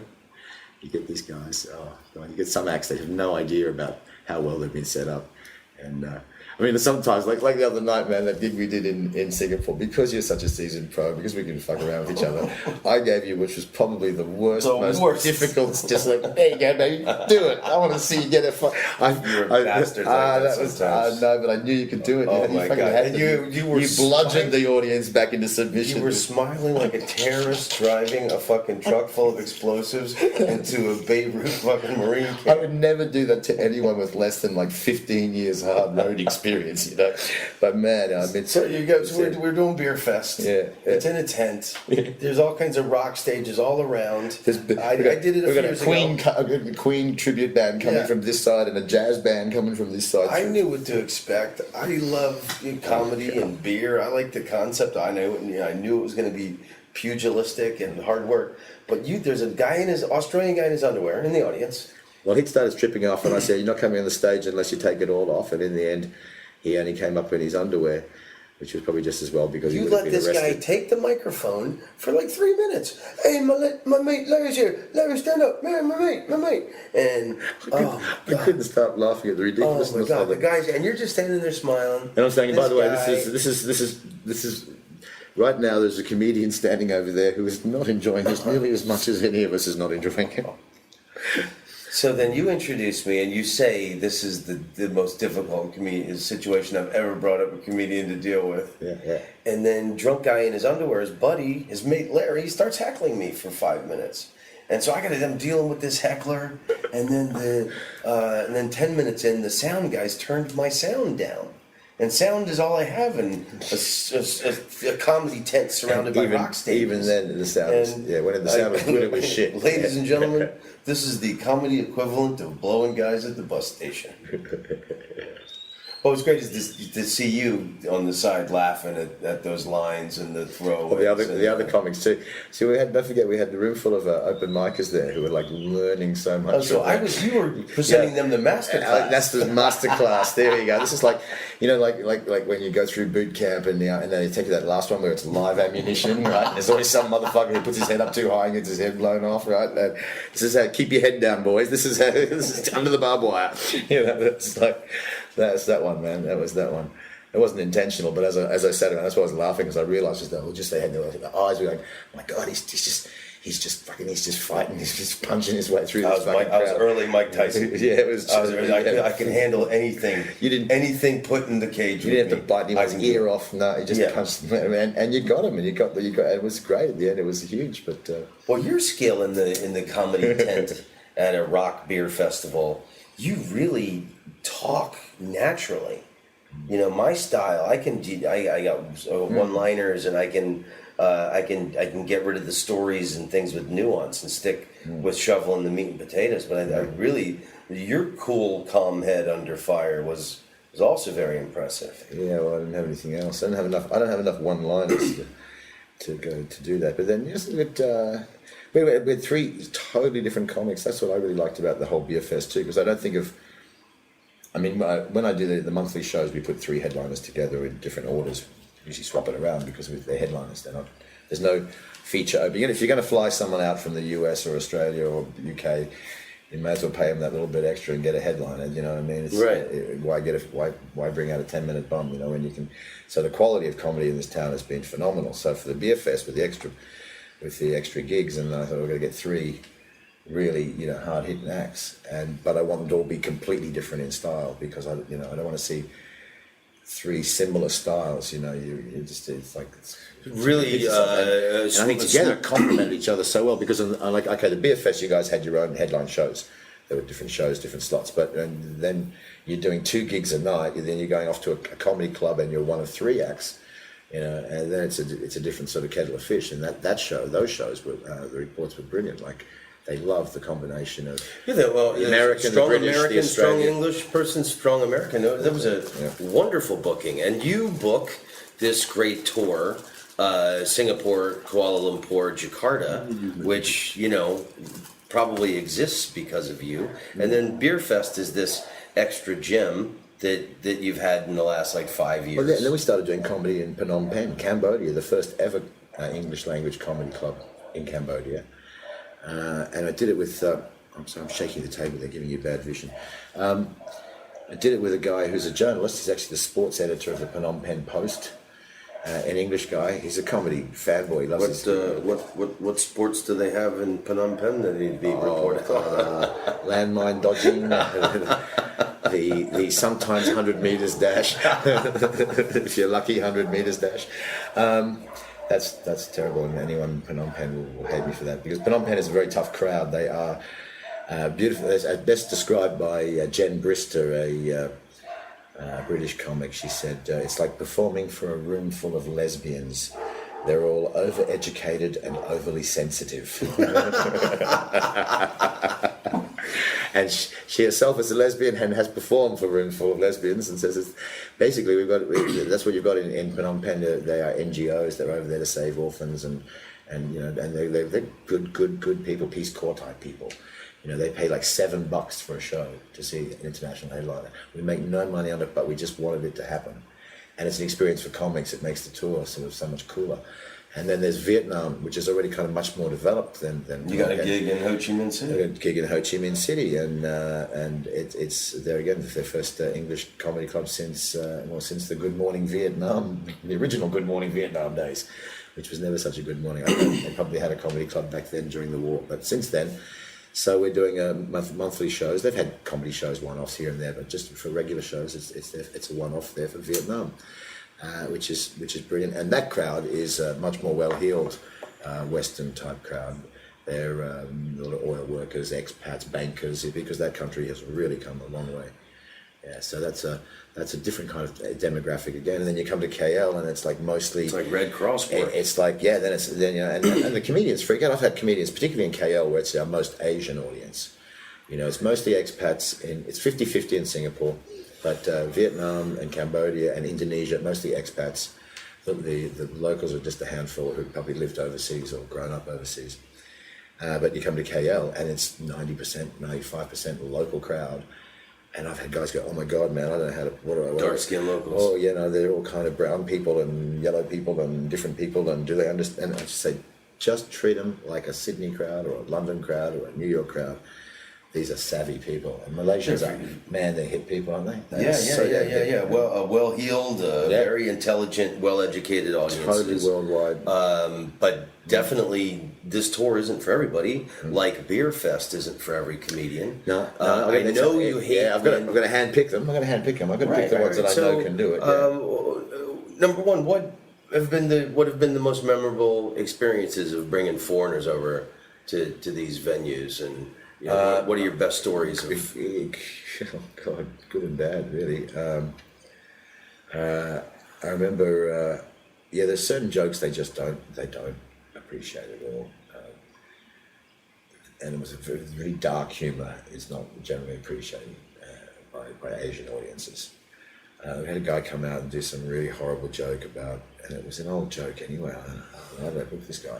I think he was drunk, but it was a joke about finding some girl in the park and having sex with her, and wow, she had this amazing body, and the friend says, yeah, but what was her head like? And he said she didn't have one, or something. It was when that was his closer, right? It was just, oh my God. And that was a comedian who has a reputation for being one of the best comedians that Australia's ever produced, but he's also an example of how not giving up heroin can totally fuck your brain up. And I won't mention any names, but anyone who knows Australian comedy probably know who I'm referring to. And he was just losing his shit, and it was just awful. And every night it was just awful. He was doing stuff about rape and stuff about kind of paedophilia and all this dark stuff. And Asian audiences, they don't want that.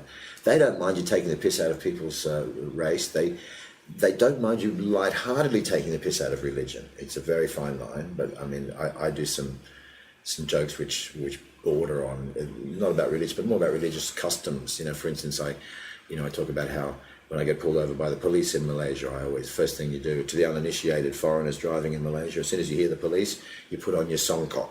Now the songkok is the Muslim pillbox hat, the little Muslim prayer hat, the one you wear to the mosque, because that immediately reduces the bribe by 25%. Right, and I do that. I'm greeting the cop, and the cop will come up to me, and I say, I say Assalamu alaikum.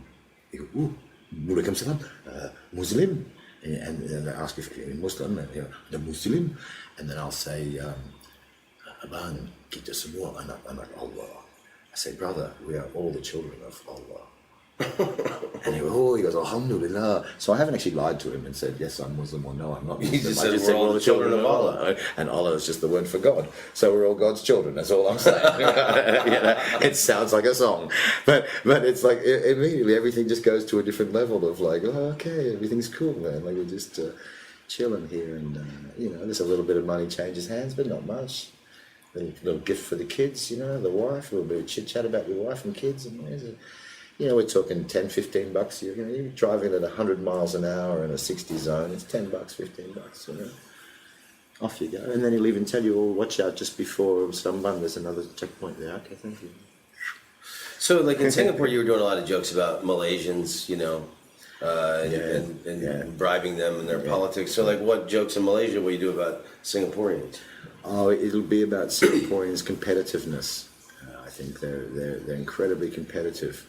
They're a lot less laid back. They're very stressed out in Singapore. They're damn good people, but they're stressed out to the max. Oh yeah, you were saying they're one of the most unhappy people in the world. They were number 147 on the Gallup poll of happiness, and they were beaten by Iran and Afghanistan for happiness.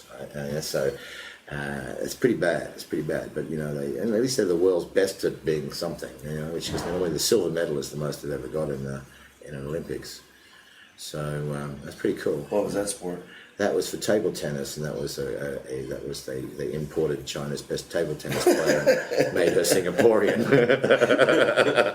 That's exactly what happened. So I even do a joke about one of our open micers. I'm going to steer back to the open mic thing, but I'm very proud of the young open micers, and they call me Pak Lawak in Malaysia, which means Uncle Comedy. And Uncle Comedy. Yeah, Baklawak, Uncle Comedy, Uncle Funny, kind of Baklawak, Uncle Funny. And Uncle Joker, I don't know how you want to translate it, Lawak. Lawak is to joke, is to clown around, to be funny. In Singapore, they call me the laugh guru, as a play on love guru, the laugh guru. So it's good, and I've got that respect from the local boys and some now Filipinos and Indonesians, and so I mentor them wherever we're together. They always want to know. They're so eager for knowledge, and they're so. And what's great is that I'll give them some nugget of advice, usually something that some older comic has taught me, or something of just bitter experience has taught me, and I'll give them that little nugget of advice. Simple things, little MC tricks, like when the crowd is really noisy, don't try and talk louder than them. Go softer.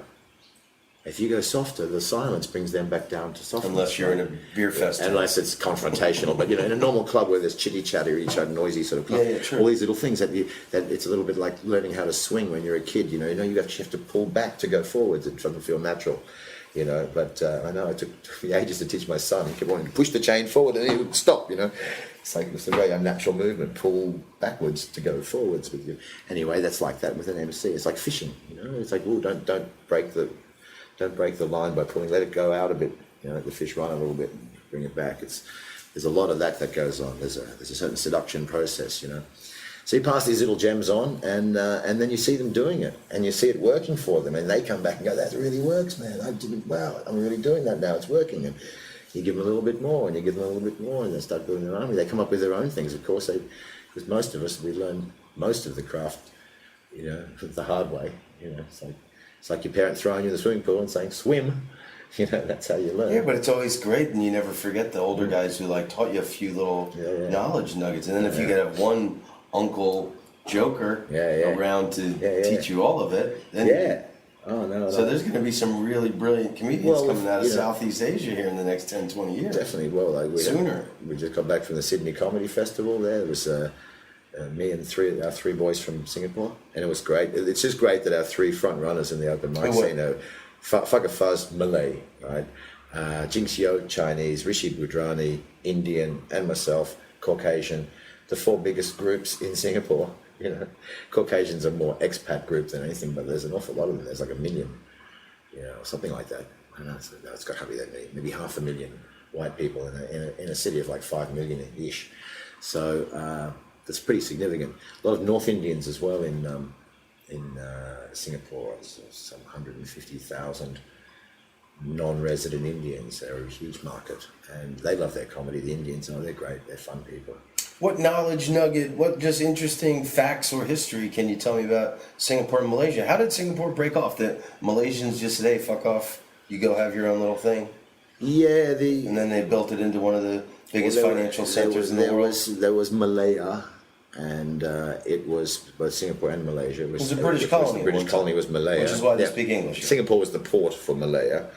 It was a swamp at the bottom of the peninsula of Malaya, but then it was politically realigned. What to oversimplify, Singapore became more Chinese, and when they separated, then the Malaysia, what became Malaysia, the rest of Malaya, were inviting a lot of Malays who were born in Singapore, because originally it was all Malay.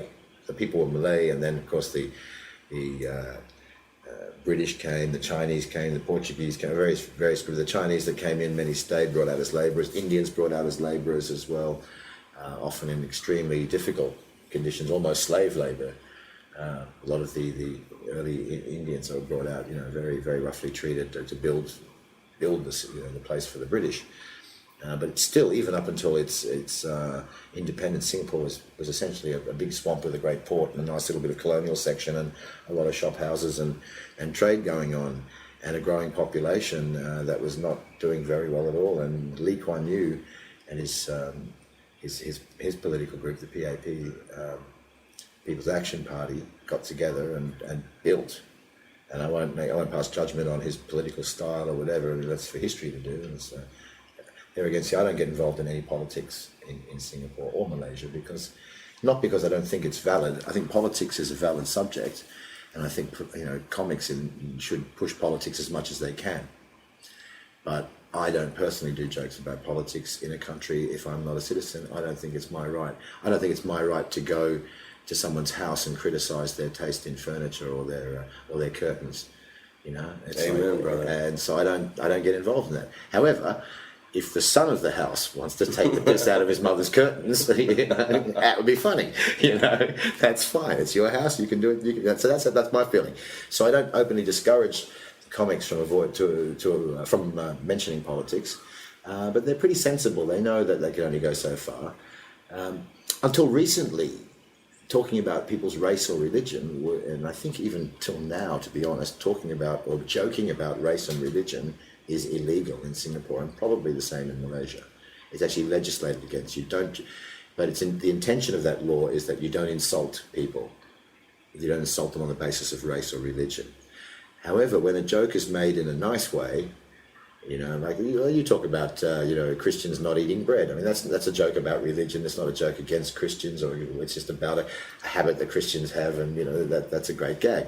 And so, in that sense, it's a new thing for them to be able to get up, and for the Chinese to make a joke about the Malays being lazy, because the reality is Malays aren't lazy. They're just laid back as hell. They're like Australians, they get the job done, but they always have a bit of time for their family and friends. That's just their style. They're not quite as ambitious, but they're damn smart and damn competent people. But in Singapore, there are the Malay, the ethnic Malays. But in Singapore, there's someone at the door.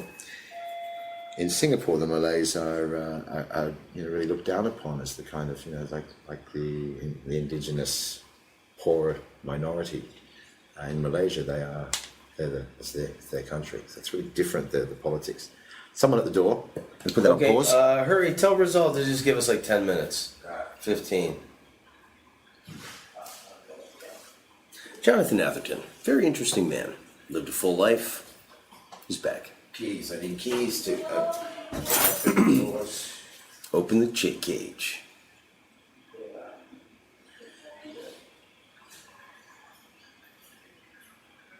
I'm leaving on a jet plane. Don't know when I'll be back again. Okay. All right. All right. There we go. So, we'll do 10, 15 more. This is golden. Quiet on the set. Yep, quiet, recording. I'll just close this door. Yeah, as well. There we go. Keeping it professional. There we go. Okay, so what advice would you give comedians from Europe, Australia, that would come to Southeast Asia and perform? I would say what we all tend to do is we tend to write material for the market that we work in. So I would encourage comics all over the world, regardless of your level. I'm encouraging open micers from Singapore to go and do open mic in Sydney, to pay their own way over. Well, I brought some guys out to do the Sydney Comedy Festival. We put together our Sons of Singapore show, which was a smash hit. Actually, it was great. And a week following that, the lads just got invited to every club in town to jump up and do 5. And they learned so much because they're dealing with an audience who knows nothing about Singapore. And suddenly a lot of their material, which only works in Singapore and Malaysia because we're talking about assumptions. You see, comedy is always about shared assumptions. You make a joke, people laugh because they make a connection, because you know that connection, they know that connection, but you go to another country, that connection doesn't exist, right? But there are some universal connections that do. Relationships, men, women, those sorts of things are kind of universal. Politics, money, those things are universal, but there are a lot of things that aren't universal. You learn very quickly what material travels and what material doesn't travel. And I think that's something, the more a comic travels, the more they see the human condition, and not just the condition of their own particular country or their own state or their own city, but the way people on this planet actually exist. And that gives you a greater idea of where you fit in terms of politics. It gives you a greater understanding of where you are from, whether you're from Idaho or Central Africa. It gives you a better understanding of that part of the world. When you see the rest of the world, you see yourself in context. And that's what I'd say to comics: travel. And if you, any chance you get, travel somewhere, go somewhere crazy, because you're sure that and the other thing is when the shit hits the fan, when everything's going pear-shaped, when no plan is working out, when the biggest disasters hit you, always remember, if you're a comedian, that there's at least 5 or 10 minutes of gold in there when you finally get over it. when you finally process it, it's always gold in disasters. That's the truth. Okay, can we talk about the lady boys? Yeah, well, lady boys. What about them? You told me the other night that you never had an orgasm until you had a lady boy fuck you in the ass. Could you believe that? Yeah, I don't know if it was a lady boy or a chick with a big carrot, to be honest. I don't know what we're it all was. drunk and I'm going, will you say that on my podcast? And you're like, yeah! And I bring it up and you're like, hey. No. I do remember one time though. One time it was nothing to do with lady boys, but I was with I was with a crazy friend of mine who fucked off with this Thai girl, and then her friend, the Thai girl, they were really young. I mean, I was only 20, maybe 19 maybe. And my friend much the same, and he's pissed off with this Thai girl, and her friend is there kind of crying, and I said, well, what's your problem? She says, I've got nowhere to stay now, they've gone back to my Alp, we share a place together, and I don't know where to go. And I said, look, it's like 3 a.m, I want to get some sleep here, I'm going back to my guest house, there's 2 beds there, you can have one, you can sleep there, piss off in the morning, all right, I'm not even transactions, business, prostitute, nothing like that, just, you can help me finish this beer, and that's it. So anyway, she comes back to my place, and gets into bed, and goes to sleep, and I'm in bed, and I'm asleep, and I'm almost asleep, and I'm looking at this she's a gorgeous, beautiful, like 17, 18-year-old Thai girl, I'm like 19-year-old Aussie boy, horny as fuck. So I kind of just went up to her and gave her a little touch, and she looked at me and then kissed her, and then before you do it, her top was down, she had beautiful breasts, and then she said, no, she said, look, I'm having my period. And she said to me, it's not, don't do it. I said, oh, no, I sort of went to reach down there, and she was typical old school Asian style, with the old pads that, they didn't use tampons, they used the big surfboards. The pad thing. Yeah, so I could see the Kotex here, I saw the edge of that, and I thought, it doesn't really worry me, we just get a towel, we can be cool, have a shower, it's cool, be hygienic and stuff. This is all pre-AIDS days, man, pre-AIDS days, and you think about blood the same way, it was just carnivorous then. Now it's suicidal. But anyway, I was going, okay, and she says, no, I don't feel comfortable with that, and she sort of like was rolling over, and I was kind of fucking horn, so I got my brain is fucked off to my cock, my only thing thinking is my cock. I'm a man, I'm in that situation, I've got a girl, her top's off, she's wearing a skimpy pair of knickers, she's having a period, I don't give a fuck, because I know I'm big enough to go through her thighs, and then into her pussy that way, and that's quite a cool position, So I kind of straddled her and go into her pussy, and she grabbed me and put me straight into her pussy, and I was like, oh, fucking good girl. And I thought, being a sensitive guy, I well and truly salivated my finger, reached around to give her clitoris a bit of stimulation while I'm giving it the G-spot from behind, and I reached into her panties and grabbed a 6-inch cock, and at that point I thought, no, this is not exactly the way it's meant to go down. This is a ladyboy. Okay, now I'm in a predicament as a man because I'm already inside her. So technically, I've already done it. Even if I pull out at this point, I've done it. I have fucked a ladyboy. So I may as well come. So, and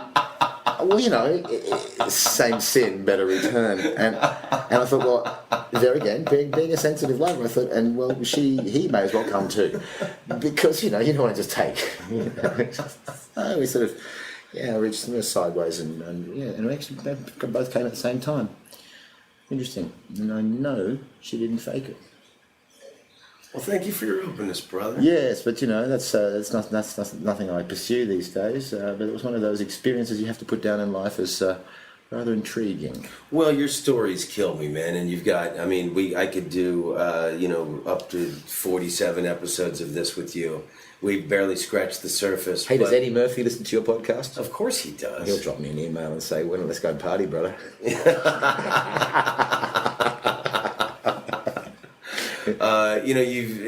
Knowing you has been a wonderful experience. You've shown and taught me many delightful and wonderful, delicious things. I love your comedy. I respect you. Yeah, your life path. In closing, do you have any words of wisdom for the people of the world? If you can't be funny, be interesting. Perfect. All right, brother. Long may you run, brother. Cheers, brother. Long may you run.